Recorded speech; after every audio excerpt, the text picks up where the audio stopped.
Oh, welcome back to Sunday Science, everybody. Glad you could be here to join us. Today we're pretty much going to be going over some of the basic fundamentals of some of our Zap fun that we've been having for the last couple of weeks. So, I hope you're interested in learning some stuff this week, because as opposed to fun pictures and fun videos, even though that will be a part of everything, there is going to be a bit more science and a bit less zap. So, hope you enjoy, everybody. Don't worry, we'll blow things up in the future. Indeed, it was kind of a slow week for me. I didn't start anything on fire or burn my house down or anything, so you know, I guess I just wasn't sciencing as well as I should have been this week. Were you adulting? Were you out adulting, like doing work and job and things? I was. I got some software upgrades at work that I'm pretty sure you saw it on G Plus there. Oh, indeed. That machining center software upgrade is woo, that's a lot of fun.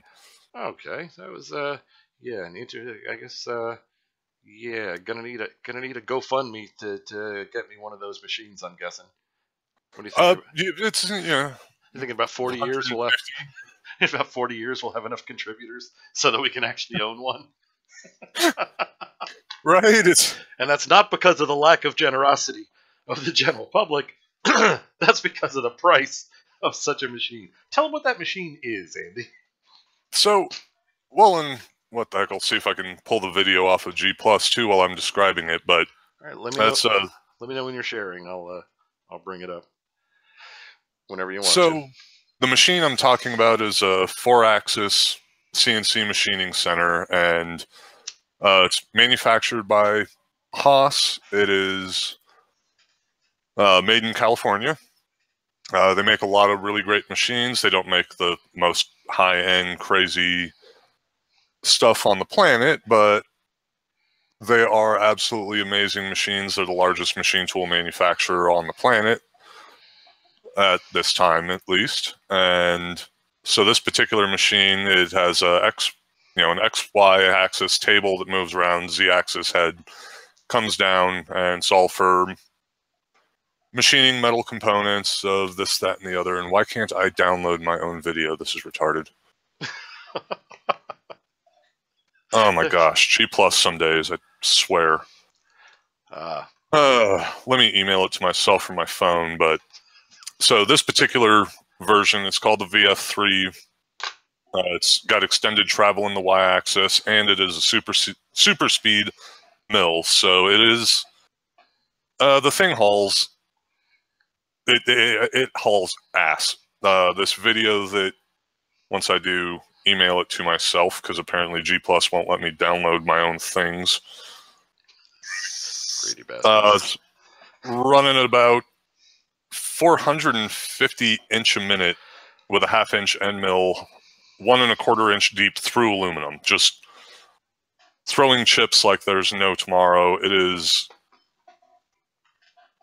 absolutely wild. Wasn't expecting to have to download this. I suppose I could always just share my screen and play it off of G Plus. Let's do that instead of waiting for any. All right, let me know when you're sharing, and I'll bring you up. Don't start the vid till we get you presenting. Indeed. So let's see. I will.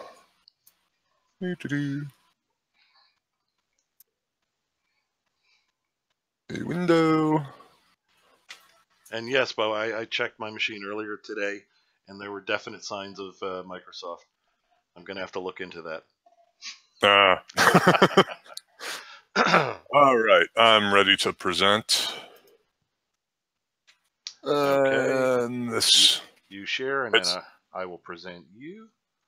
There you go. Now hold on. Before you start, let me switch to so everyone else can see what you're doing. All right, you may commence at will. All right, so like I say, this is general 9 to 5 work stuff, so I've been a little busy learning to reprogram some things and be able to make this kind of stuff happen. So hopefully, yeah.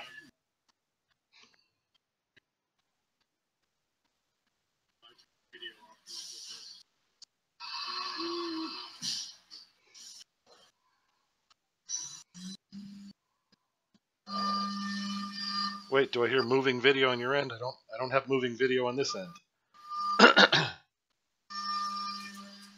Are you not seeing anything, or? Oh, there. For some reason, it wasn't moving. It is milling up a storm at the moment. Very. Oh yeah, it's going haywire milling this part out. And even after this one, so this part used to take about 6 minutes to fully profile the outside. With this new software update to retune the servo motors, where this video is at about a minute, and even after that, just Friday afternoon, we were able to do a little bit more reprogramming, and it's down to almost, it's about 51 seconds from what used to take 6 minutes. So, yeah, I've been pretty busy at work and just didn't have a chance to, blow anything up on accident. Oh well, there's time.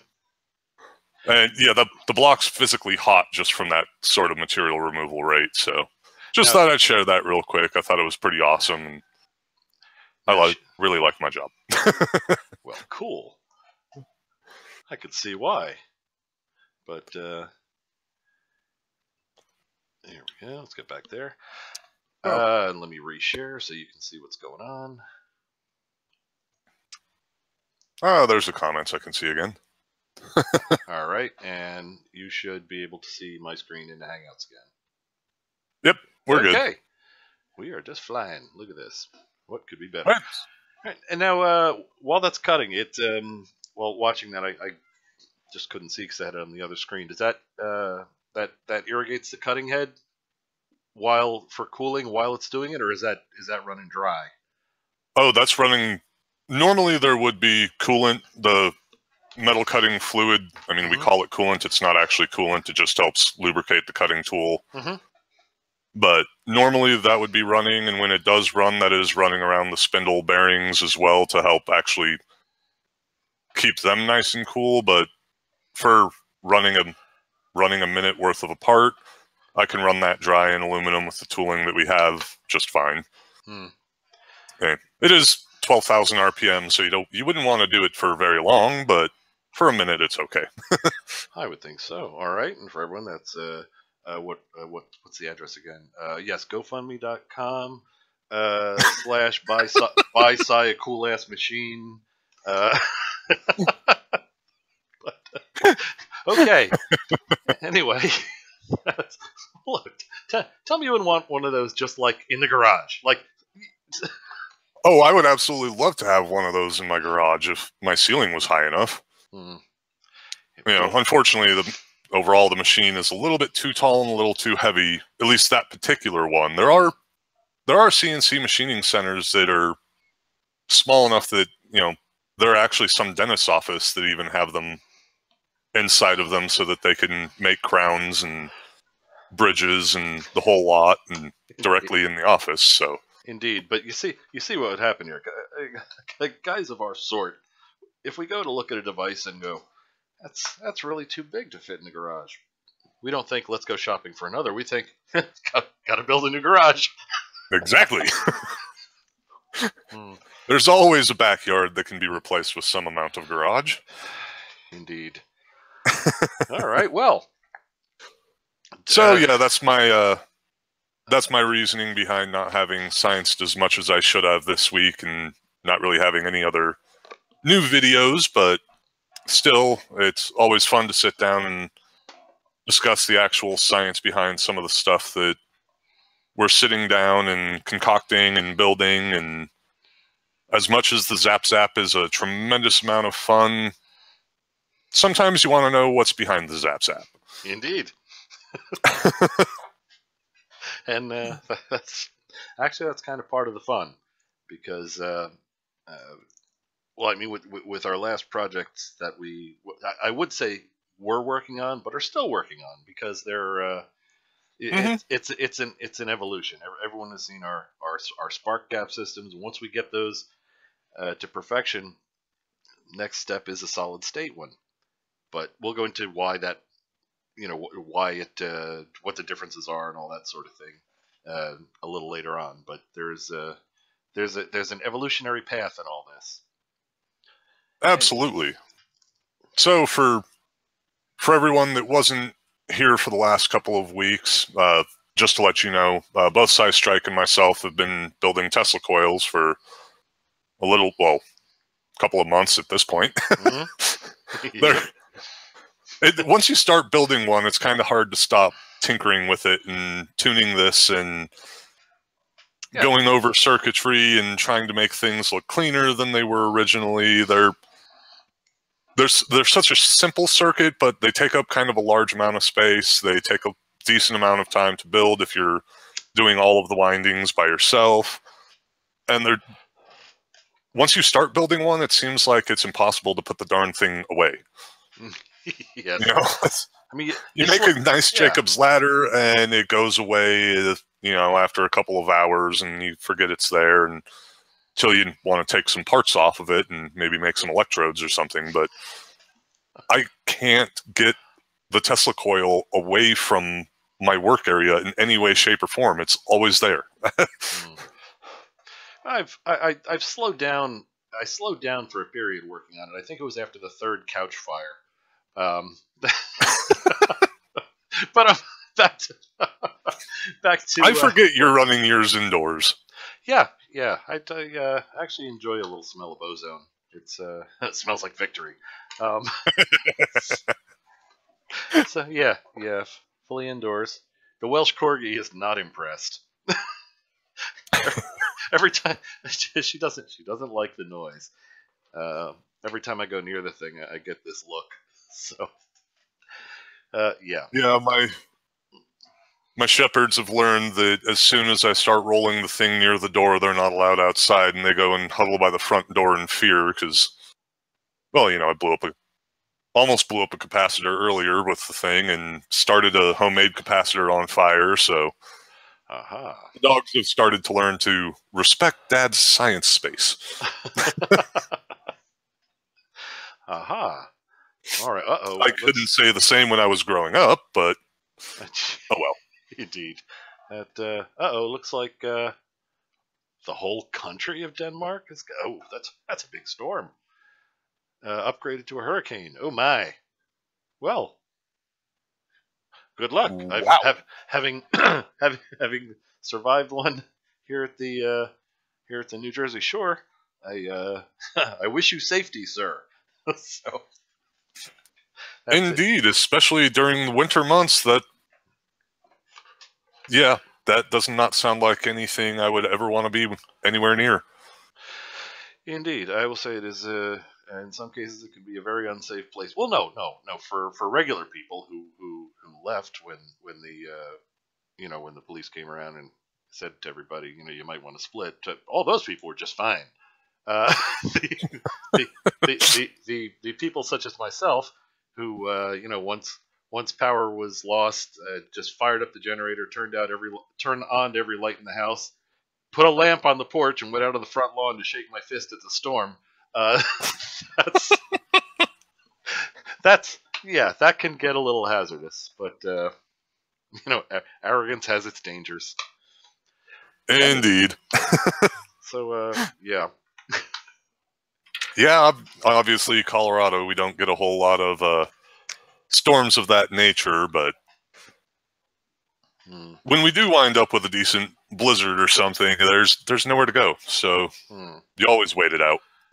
But Bo says Denmark isn't exactly a big country. Well, I've been to Luxembourg. I tripped over something and found myself in Belgium. So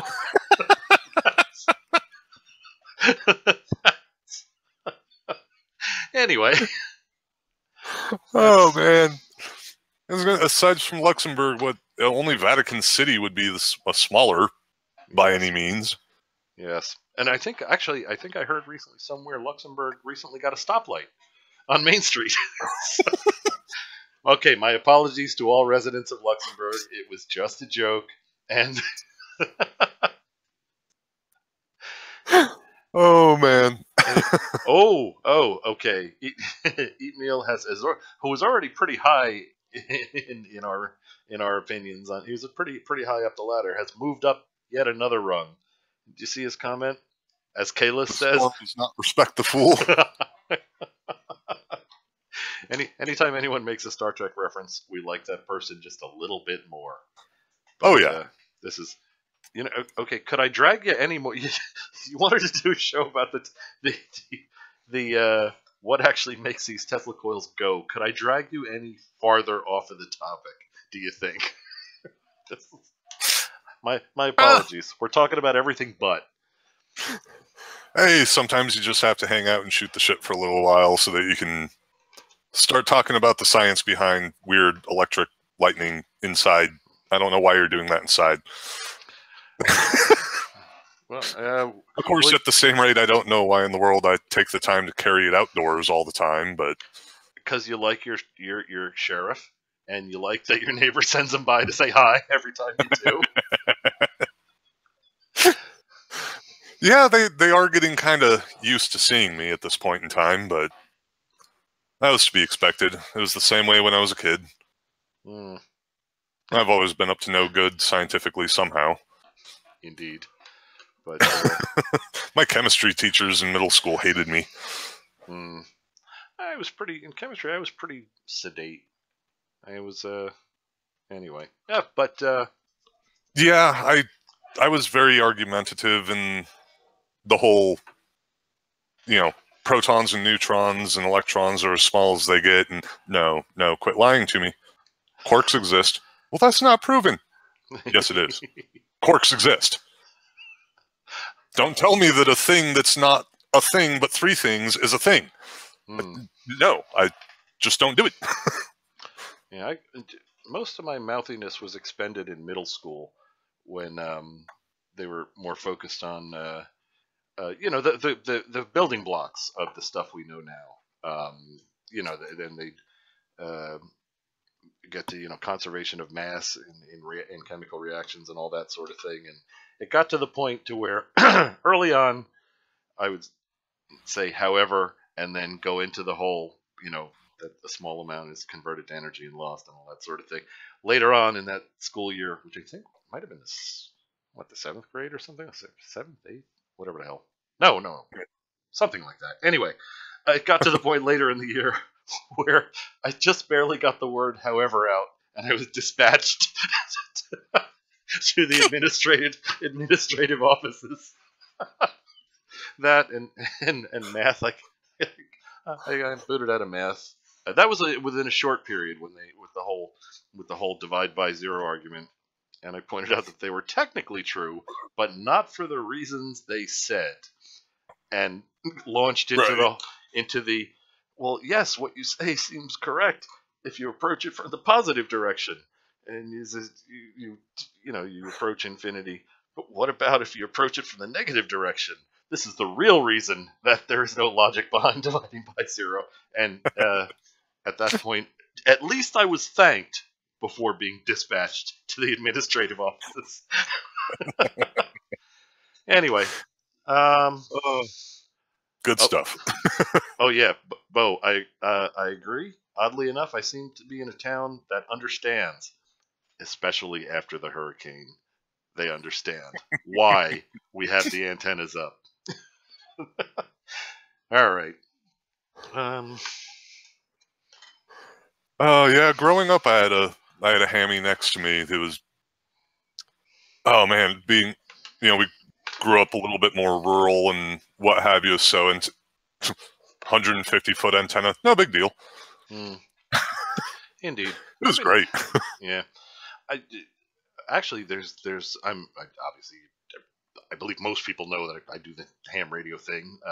Fortunately, there's another guy in town about 4 houses from me, and he's got the directional beam on a tower.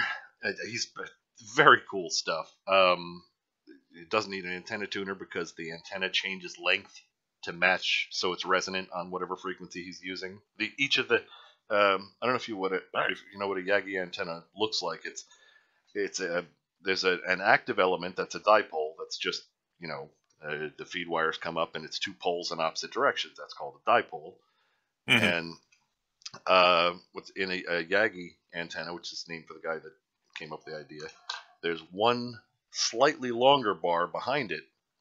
Wait, so hold on, you're saying it's named after a guy, not a yttrium aluminum garnet laser? Yes, it's named after the guy. Darn it. I was hoping there'd be a laser antenna. Yeah. Anyways, it's got a longer bar behind it, slightly longer. That's the reflector. And then a number of increasingly shorter bars in front of it, all parallel to each other.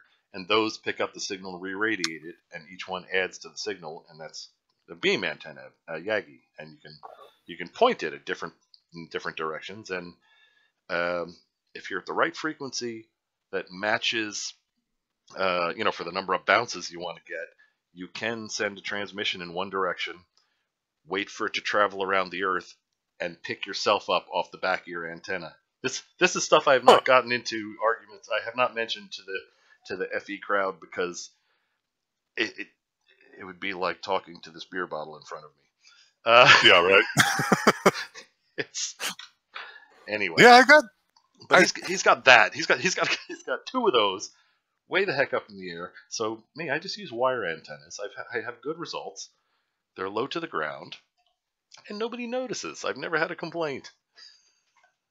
Nice. Yeah, I've been considering getting it. I got a ham operator book a while ago. I started looking into it, looked at getting my license, and then I just kind of never went anywhere with it. But well, the good thing about it is what a lot of people do is, and honestly, I don't know if they still do this for pilots' licenses, but they used to publish all the questions so that you knew what they were ahead of time.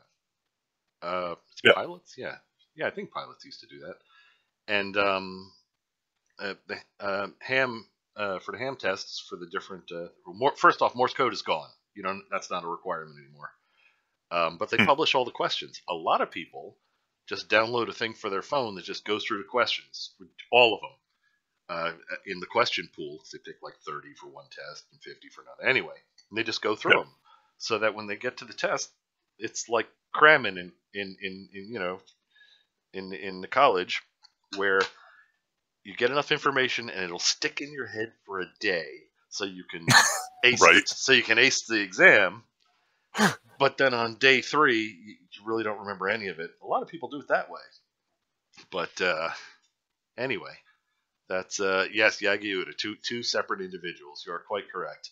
Bo brings that up. It was shortened. People just refer to it as a Yagi antenna. But anyway. Sometimes I just fear that a ham operator's license would go about as far as my pilot's license did, and as soon as I had 50 flight hours, I don't think I've never flown a plane since. I went through everything, go through ground school. I actually wound up going through ground school twice. The second time, it was, nicely enough, it was paid for by the company I was working for, because they were an aircraft manufacturer. And so, okay, I did this twice. My mom's boyfriend at the time was PIC, so yeah, got my license, went through all of it, and I've never flown a plane in the last 18 years. It's just all right, so it was a complete waste. All right, hold on, let me set this up real quick. All right, the link is going to be gofundme.com/buy Andy an airplane. Okay. All set. Right, I'll take a Super Cub, please. See, I'd like I want a Curtis Jenny. That's what I want. I want a nice biplane. That's what I want. Open cockpit, goggles. Basically, a motorcycle in the air is what I want. Right, that would actually be pretty darn awesome. So I know absolutely none of this has to do with, aside from the ham radio bit, absolutely none of this has had to do with Tesla coils. the ham radio bit actually does have something to do with Tesla coils and everything that's been going on there, as they are an AM transceiver, basically. Well, transmitter. Transceivers, receivers. Sorry, not transceiver. Yeah, wait transmitter. A minute. My bad. God damn it, you're right. You are actually correct. It's an unmodulated signal, but the whole point of the Tesla coil, as made by Tesla himself, was to attempt. It wasn't to make all these pretty sparks we're doing. We like the sparks, trust me. It was for wireless power transmission, which means exactly what Andy said. Transceiver. It's correct. It wasn't supposed to be one of these to make big sparks for people. It was supposed to be one of these powered, transmitting power to a second one far away, receiving the signal and converting it back into electricity. Andy, you were correct. They are transceivers. Indeed. The idea was that they would be transceivers. They're, not all ideas turn out the way that you want them to. Indeed. And they are by no means were intended to be some sort of free energy device as claimed by... No, just a means of transmitting. As opposed to power lines, you could do it wirelessly. And indeed, this technology is that it fueled an immense amount of scientific research into electronics and a lot of the things that we still utilize. This day and age. You have to remember, in the late 1800s, iron core transformers weren't exactly a normal thing. So our air core transformer that is a Tesla coil was an incredibly revolutionary thing. If I remember correctly, Tesla wasn't even actually necessarily trying to produce this exact result of a Tesla coil. I believe he was actually working from a test ran by, whoever it is that Hertz are named after. That would be Mr. Hertz. Indeed. Quite literally. Mr. Hertz. I can't remember his first name, but... Mr. Oh, sorry. Go ahead. It's almost kind of one of those funny things where, sure, in the early in the early days of the silver screen, Jacob's ladders and Tesla coils were turned into this mad scientist thing, and that's really not where they were born or where they developed. There weren't people trying to bring the dead back to life. That wasn't the way that things actually were. So, uh-oh, we're in trouble. What? Yeah, Paranor has started the puns. Paranor, all I could say is, oh my God. Anyway.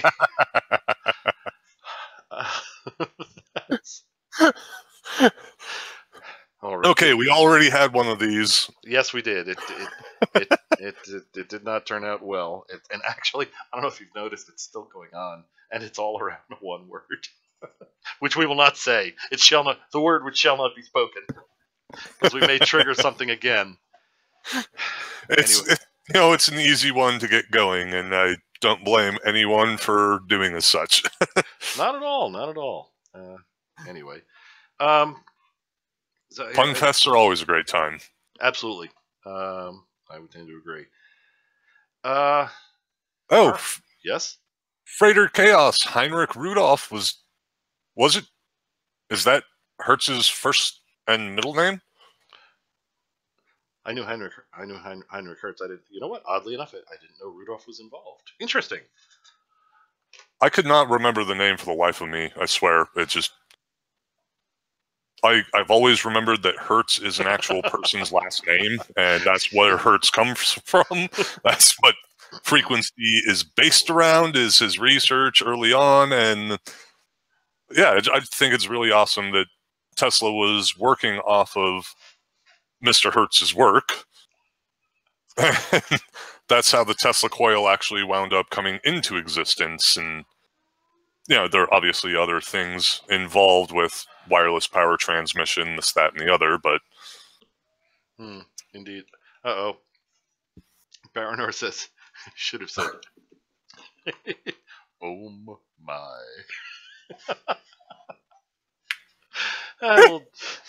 Okay.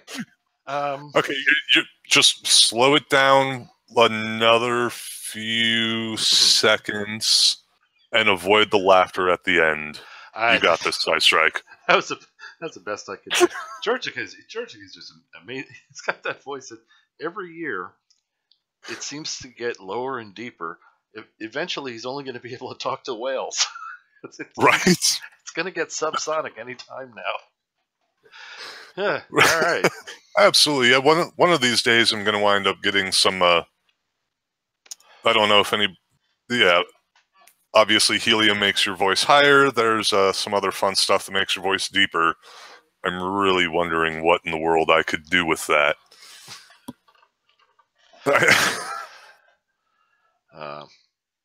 Anyway, let's see. So, yeah, back to coils and zap and all that kind of stuff, as opposed to inhaling gases and augmenting your voice. Sounds good. All right. Let's see here. I had some. Oh, really, Paranor? You had to giggity that? All right. Well, at least we know that there are some fans of certain Seth MacFarlane series out there. Oh yeah, there's no shortage of those, definitely. Oh, I didn't assume there would be a shortage, but that and Star Trek fans is never. It's not like we're going to run out of them anytime soon. Oh no. There's always going to be Star Trek fans. Indeed. I mean, of course, there'll be the religious arguments and stuff like that. Like I personally, if kids should be let them get to a correct age and then pick in the area of religion, pick for themselves whether it's Star Trek or Star Wars.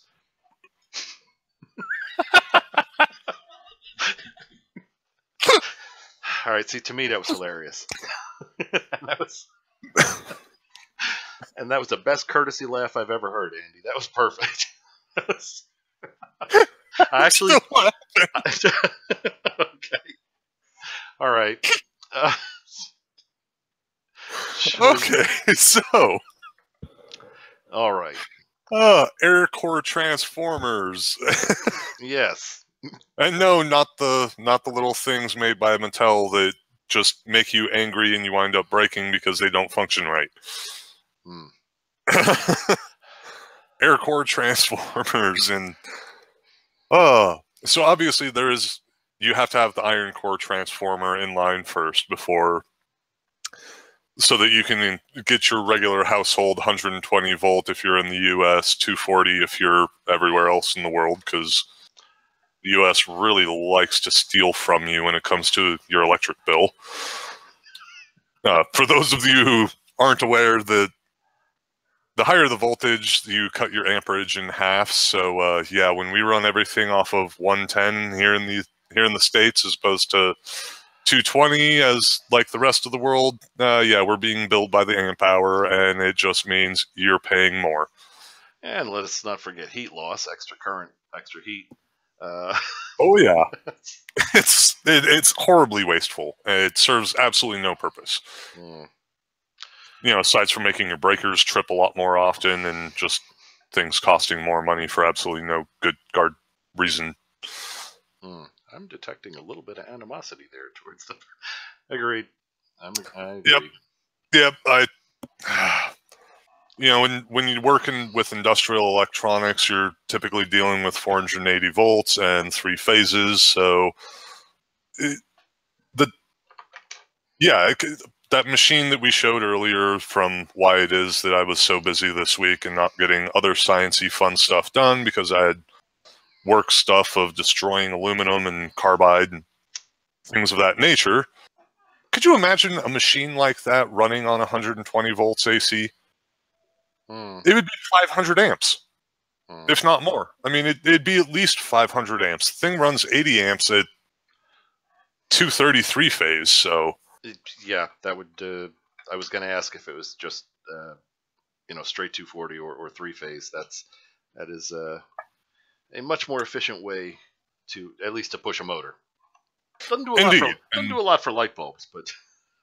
Yeah, I don't think I would necessarily want three-phase running through my house, but I actually do. I have a phase converter in the garage, so I do actually run a 15 horsepower three-phase converter so that I can run my woodworking machinery and my CNC router that I built. And, well, that actually doesn't exist anymore, but there are other machines that I've built that all run off of three-phase power, so I can't imagine trying to run that on even on 240 single.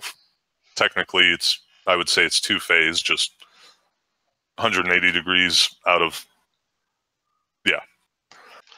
All right, shall I do you want me, you know what, maybe I should, here, why don't I throw up the schematic of the thing we've actually Yeah, why don't you go ahead and toss that up? I keep getting distracted, right. So. Yeah, this is basically, do you want me to blow through this, or go for it, sure. All right, yeah, it's up here, it's on the machine. Anyway, this is the basic schematic for the type of Tesla coil that Andy and I chose to start with. The reason we chose to start with this is because it's the simplest of them to construct and the quickest to get going and actually get results and have it do something. And you know, as Andy mentioned, starting from the AC main side of this, there's a regular old iron core transformer that steps things up in a standard model. I cheated and I'm using a flyback transformer from a television in mind, but ignore that. Iron core transformer at the beginning that takes your wall current, whatever it may be, and steps it up to somewhere in the multi kilovolts. Quick thing to note: do not put a 120 volt transformer into a 220 volt circuit. No, it's best to avoid such things, or at least stand back while you do. Oh, or have a camera and fire extinguisher handy. Video camera. We need that footage. Oh yeah. All right. Anyway, yeah. AC in for the correct input voltage for your transformer. Output will be in the multi-kilovolt range. You need enough to get a good spark. A lot like microwave oven transformers only put out about generally around 2,000 volts, which is great for plate voltage for a tube or something like that, but not really sufficient for this sort of thing. You need up in anywhere from 6,000 to 20,000, somewhere in there, so you can draw a decent spark without having the spark gap be on the order of a millimeter or two. Anyway, so front of mains through your iron core transformer, stepping up the voltage. What we see in this circuit, the first thing it comes to is what is actually a resonant circuit. Looking at this simply, it looks like, okay, the voltage is stepped up, it's stored in this capacitor, then which, when it's uncharged, appears to be a short circuit to electricity. As it charges closer to the input voltage and to what it's rated for, when it's saturated, it shows up as an open circuit to the input voltage, which means voltage doesn't flow through it anymore. When that happens, that is when the spark actually occurs. And in this particular circuit, you'll see the next thing you have past the spark gap, that is the primary coil. This is in the Tesla coil. Yes? I do have to pause there for a second. Okay. There are some schematics that I've looked at that show having the spark gap precede the capacitor bank. Mm-hmm. That doesn't work for me. You have to do so. The numbers are a little bit different. It works in a little bit a different way. What this does, and there's a little bit more math involved. It's not just the basic, let me stick this wire into this and this wire into this. If you have the capacitor bank before the spark gap, it's a lot easier to sit down and it's a little bit more plug and play, if you will. Mm-hmm. When you put the spark gap before the capacitor bank, there's a little bit more work that you have to put in that is kind of annoying. Kind of a nuisance, if you will. Indeed. And science-wise, they're two exact opposites of what's going on. But Indeed. Okay, so right. So once the capacitor is charged to where it's saturated, or till the voltage level on the capacitor rises above what the spark gap is spaced for, you get an arc, which discharges the entire charge of the capacitor through the primary coil. In this, it just shows up as 3 turns or a fixed number of turns. Really, for what we built, you have to have it adjustable. The number of turns. I'll be explaining that in a minute. Anyway, so primary coil gets a tremendous rush of current because capacitors, unlike batteries, are perfectly willing to dump their entire charge all at once, immediately. And it's, yeah, so stand And back. if you took high school electronics class and you played hot potato with capacitors, do not do that with high voltage caps in a circuit like this. Indeed. It will be the last thing you ever do. Once they're charged, they become a deadly device. So, indeed, I know I should have done this on my last round, and I'm going to do it with this next round because I got the resistors at work. I forgot to bring them home on Friday, but they are there and waiting for me. If you solder a resistor from one lead to the other lead of every one of the capacitors, if you're doing a multi-miniature capacitor bank, in order to avoid spending the outrageous amount of money on one capacitor that can handle those voltages and what have you, take the time, solder the resistor in between them so that it discharges through the resistor and you don't wind up with a live capacitor at 10,000 to 15,000 volts suddenly discharging into you. Indeed. Burnt skin just doesn't smell good. Alrighty. Okay, so we've gotten to the part where the spark has occurred. What this does is in the spark gap that you see there, it produces a stream of ionized air, which becomes a very good conductor. Once that happens, you have, well, first off, you have for a very short period of time, you have the coil, which is your primary, basically being exposed to a ridiculous amount of current. Now, once that comes to a conclusion, once the spark has occurred, what's occurring is, if you look at the circuit, what we have there, let me get this up, is a resonant circuit. A resonant circuit is something that will oscillate or vibrate. Somebody's going to type giggity, I know it.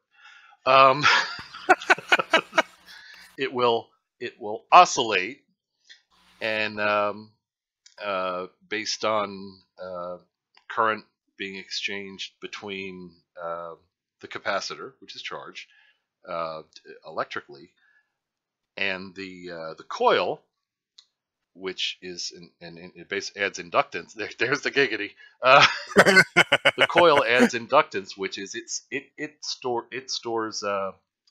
It's described as distributed capacitance as well. That's in there, but which it's storing energy in a magnetic field, and the trade-off between these two means there is a specific frequency at which this circuit will oscillate, and once the charge is flashed through this circuit, that as part of the previous schematic you were looking at, it doesn't. It's not just a one-shot like in a transformer. A lot of people look at the schematic previously and go, "Oh, I see what it is. It's a transformer that just pulses every once in a while." Well, it's a little more than that. This resonant circuit, once it gets that initial blast, does that trade-off between the capacitor and the coil back and forth, and it actually oscillates at a specific frequency. And that's why it's important to have that coil adjustable so that you can vary what that frequency is. And next, let's get back to that picture. So looking at what we just looked at, you can see that if this spark gap were closed at the top, if this were just a straight wire going across, we had that resonant circuit we were just looking at. And so the primary is oscillating at a specific frequency. And while it's doing that, it's creating an expanding and collapsing magnetic field around itself. Luckily, there happens to be, in close proximity to that, another resonant circuit. But looking at this, yeah, the fact that it's all the secondary and the top load, someone should have come up with a way of drawing this that wasn't so hilarious. Agreed, but so fortunately for us, in close proximity to the tuned circuit that we just talked about, there's another one, the secondary coil, but I'm sure everyone is thinking, but Cy, I see a coil in there. I don't see a capacitor. How can this be a resonant circuit? Well, as luck would have it, Andy mentioned the top load, which Anyway, it does store a charge to make lots of zap zap, which is really the only reason we're doing this. But between that top and ground represents the capacitor in the circuit. So there is this is a resonant circuit just like the previous one we were looking at. Now, the trick that makes a Tesla coil more than just a transformer is this resonance. In order for maximum power transfer between the two, this circuit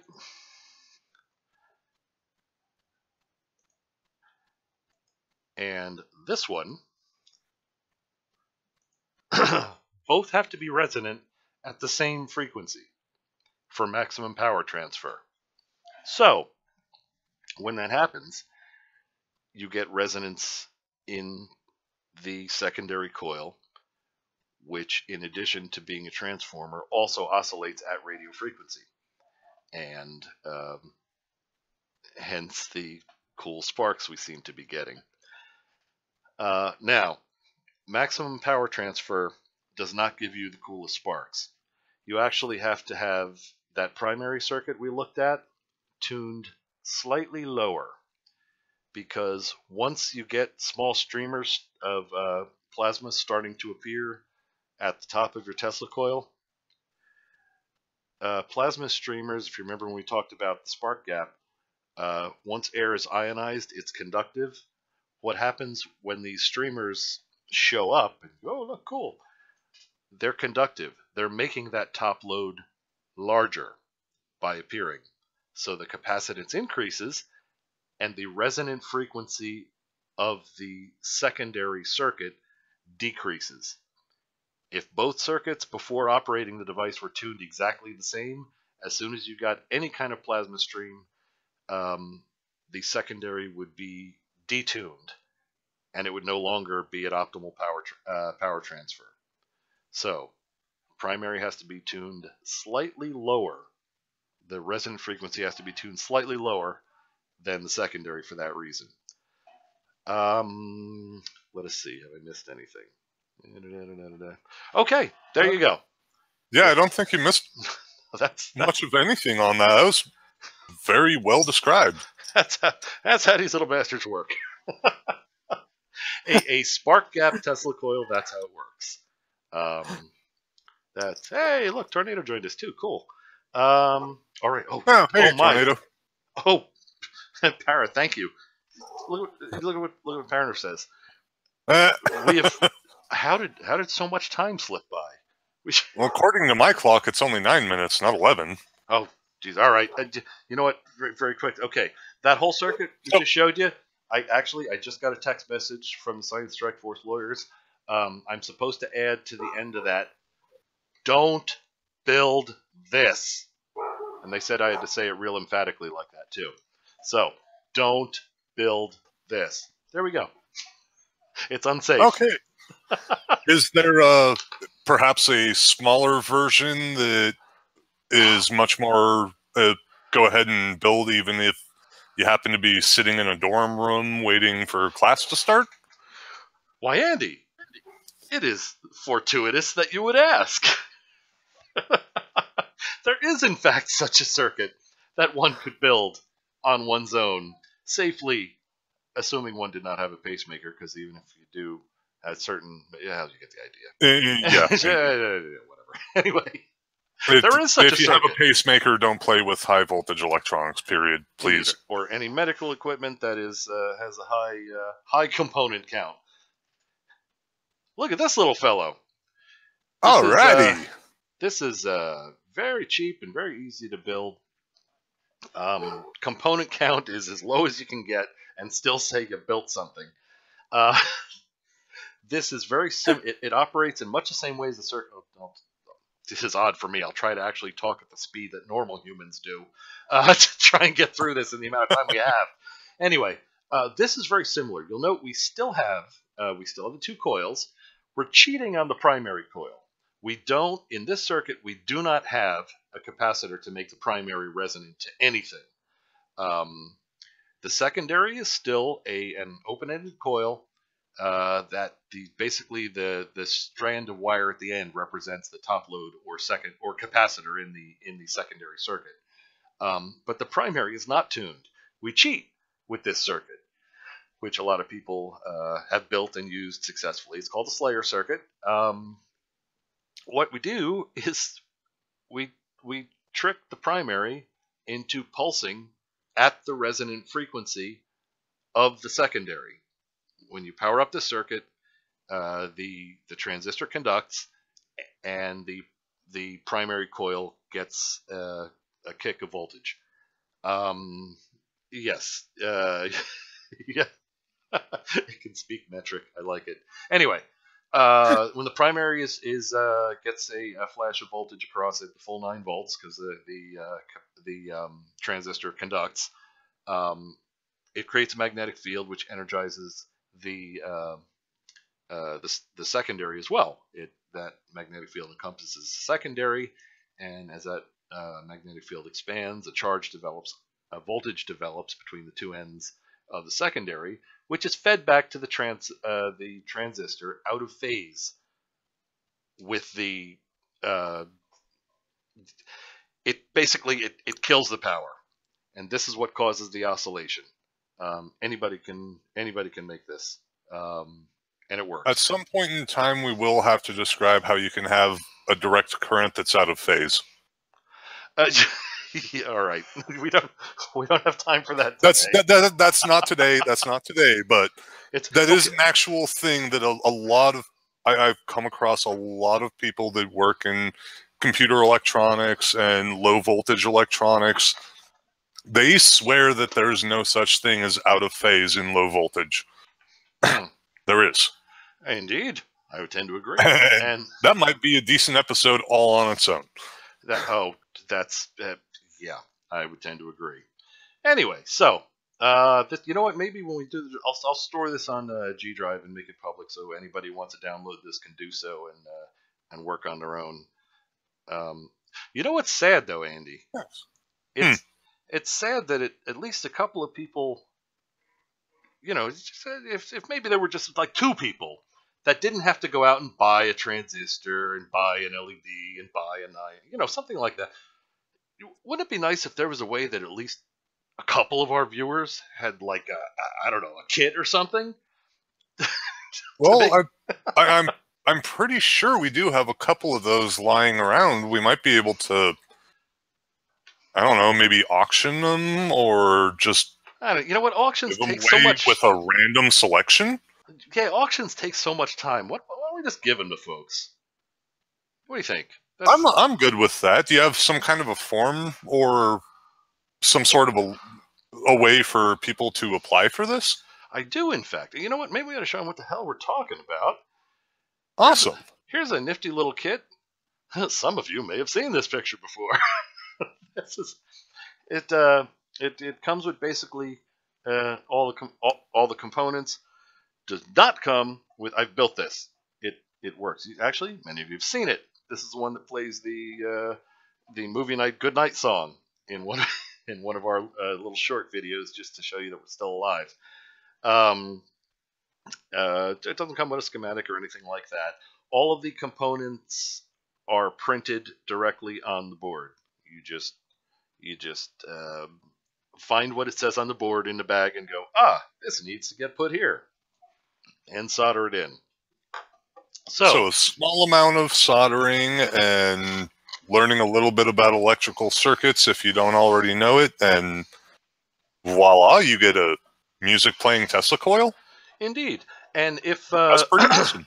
And I did make a just for rapid assembly, in case anybody's not real skilled with it, I have let's see, where the heck is it? I think I made a little video to show you exactly how to assemble it. Yeah, here we go. Just do this.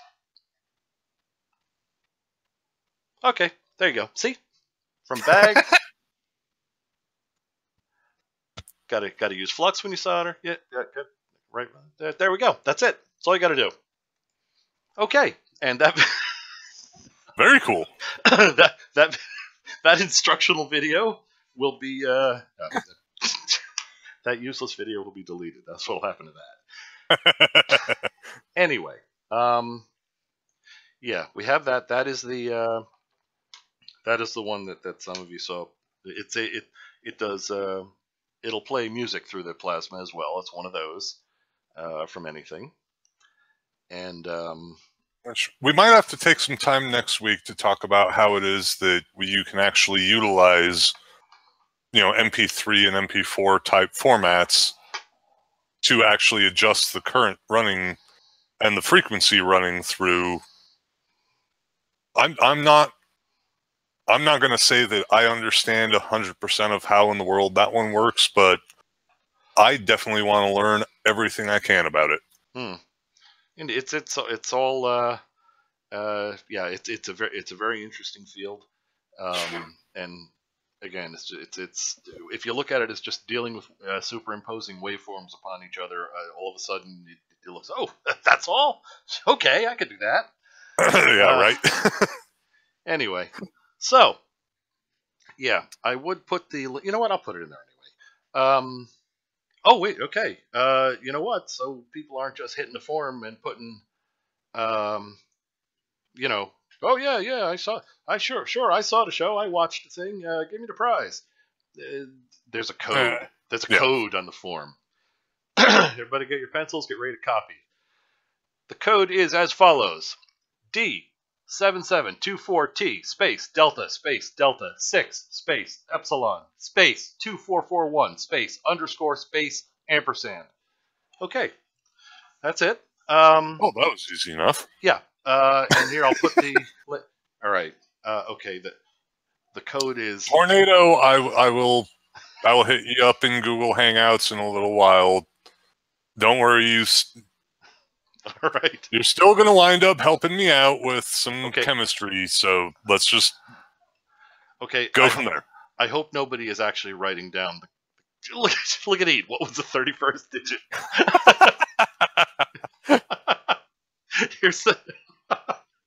Here's the actual code. Ready? Psi, comma, give me the damn thing. Period. That's the actual code. Put that in. We'll know that you were here or that you watched a video in the next day or so. I figure we'll leave it open for what? Leave the form up for 2 days? That sound good? Yeah. All right. Sounds good. That's the code. Psi, comma, give me the damn thing. Period. Although I did have fun with the code though. All right. Let me find the link for the actual. I'll put it in the chat anyway, even though, as we know, YouTube's going to screw it up and throw invisible characters at the end. But it really doesn't hurt anything if anybody wants to cut and paste it. But we'll put it in the description as well. And good luck to all. Here comes the link.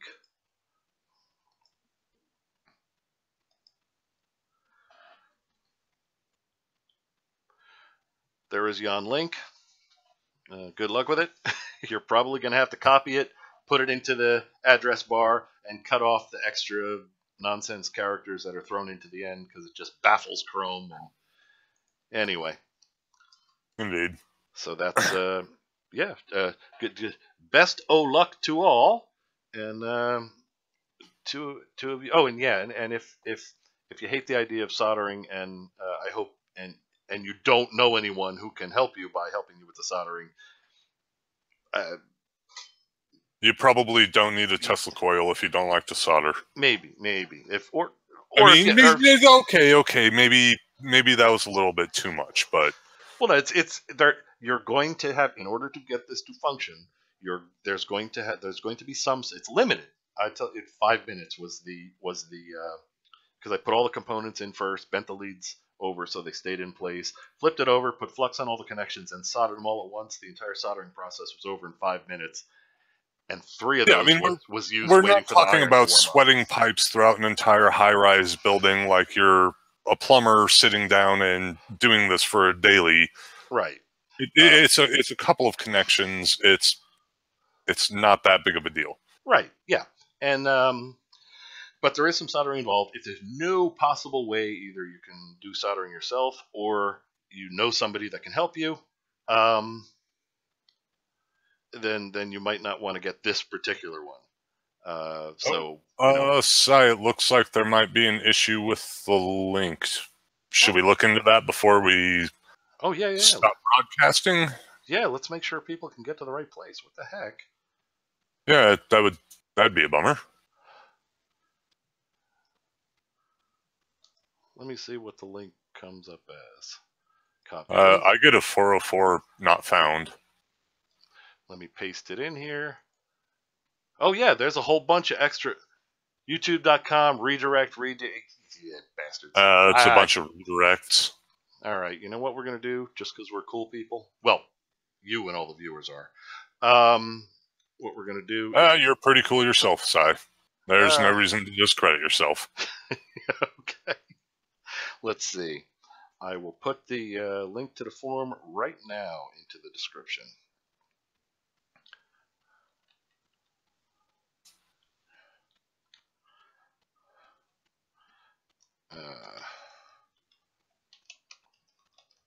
Contest link. And I will copy it again. Here we go. Copy.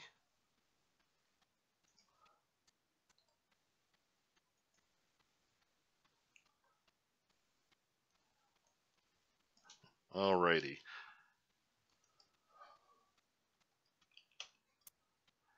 It is now in the.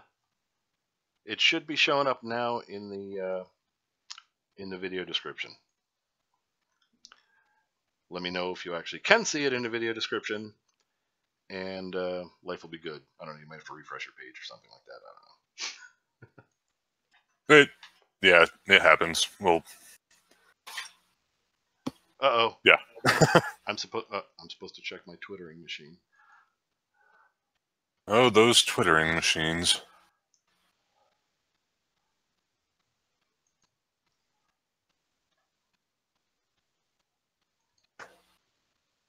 Okay, I don't know why. Locked up in the description. Oh, well, I'm guessing it's working through the description. I can't really. I'm not going to go and open a. As long as it shows a window of this, because then I'll get a lot of crossover, and that's not going to be cool. All right. But it seems like it's working for everybody else, at least. All right, that is good. So folks can get to the link, and they'll anybody that wants to that thinks they could have fun with such a project, and trust me, you will. It's a fun little thing, and it's I have to say, it's although they don't drop anything, do it on a tray or something, because you only get one. You only get one of everything. So if you drop something, you sure like. Where's that resistor? Another thing. There's only 2 values of resistors, even though there's 4 resistors. One of them has the value printed on the paper. One does not. Just to make sure, you might want to look up resistor color codes to make sure you have the right ones. Indeed. Alrighty. So having the wrong resistor tied into a capacitance bank that can handle tens of thousands of volts, it could make the next day after you fired up your fun Tesla coil a really bad day. Indeed. And that shit hurts. The output of this is not the 400,000 volts you guys saw in that one video a while back, but it makes a nice up to a centimeter plasma stream off the top, which is nice. And this circuit will superimpose music. That's why there's 2 transistors in this, even though the diagram I showed you earlier only has 1. This uses a second transistor to modulate the plasma stream at the frequency of the incoming audio. So the cool thing about it is you can play tunes through it as well. This is the exact model Very cool that you saw in the playing the Movie Night Good Night song thing. Okay, I'll stop babbling now. Andy, back to you. Well, that's about all I have for the evening. I'm glad everyone was able to come stop by for a little while and join us for Sunday Science, and look forward to seeing what whoever it is that winds up getting these 2 awesome little mini Tesla coils winds up doing with them. I hope you enjoy them greatly, and yeah, thanks for joining us on Sunday Science. I'm ready to go and dump some insanely high voltages into a new capacitor bank I just got done soldering, so I'm a little eager to get out there. So expect more. We might as well use the terminology everybody likes. Expect more zap zap. Indeed, there will be more zap zap, and potentially fire. It really depends on not me. It depends on the world of physics and whether or not I obeyed the laws. Uh-oh. If I try and break the laws, there will be fire. Okay, hold on. Bo wants me to show a couple of pictures. And is it? Oh, was it public, or did you send it in a message? Maybe I'm looking in the wrong place. Oh, it's a retweet. Okay, let's get to notifications then. That's where that'll be. Up here it is. Let's see what this is.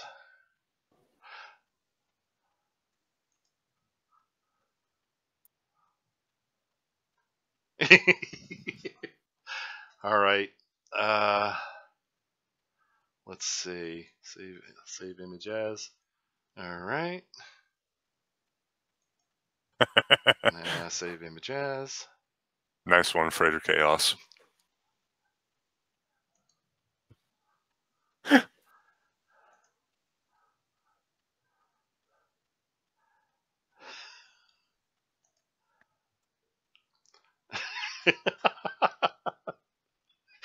That is accurate. That's pretty good. And you know the scary part, the iron rolled off. Just dog walked past the cord and pulled it off of its little prop, and it did roll a little bit. And I went to grab it, and just for a second, I was exposed to the high temperature. And oddly enough, oh, I hate when you accidentally grab your soldering iron at the wrong freaking. The funny thing is, it just hurts. It did smell like chicken. And here's how not to solder. Oh no, indeed. Oh, anyway, I'm assuming this was I'm assuming this was posed because nobody would have a yeah. There's no way she could have stayed still and actually held on to the iron. No, there's no neutral expression for a picture when you do that sort of thing. Oh, that would hurt so bad. Yeah, and Bo's right. If you hold soldering irons like this, do not build a Tesla kit. Right. All right. Please don't. Indeed. And all right. Oh, hey, Mr. Licamelli, howdy. Welcome to the team. just by showing up, you and everybody else, you know, you're all Science Strike Force members just by showing up. All right. Well, nice. that was kind of fun, Andy. This was a damn good Indeed. show. Excellent. Alrighty. Darn good one. I do have to say I am starting to get pretty hungry, so I might have to start making my way into the other end of chemistry in this house, which is the stove. Hmm. The edible kind of chemistry. Gotcha. All right, so maybe we should wrap it up then. It's probably getting about that time. Yeah,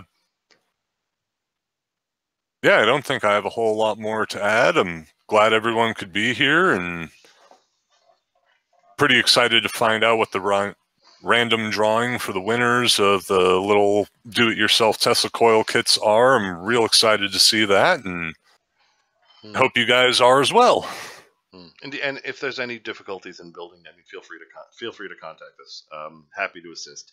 You won't have any trouble. Everything's marked on the board. But if for some reason you need assistance, we're always here. And on our get on our what do you call it? Our server thing, chat thing. What the hell's it called? The thing. The Discord. Discord. There we go. Yeah, that thing. Yeah, join our Discord server. That you'll most of the time you'll be able to catch one of us on there, and you can ask whatever the heck you want. So, all right. Indeed. Okay, nothing else from me. You got anything else, Chief? No. I think that's about wrapped up. Okay. Oh, that was cool. All right, good. Good evening, all. And indeed, thanks for joining us, everybody. I hope you enjoyed Sunday Science, and hope to see you back here next week as well. Indeed, and I hope you all have a good week. On that note, good evening, Andy, and thanks again. Oh, glad you guys enjoy. Hope we'll see you next week.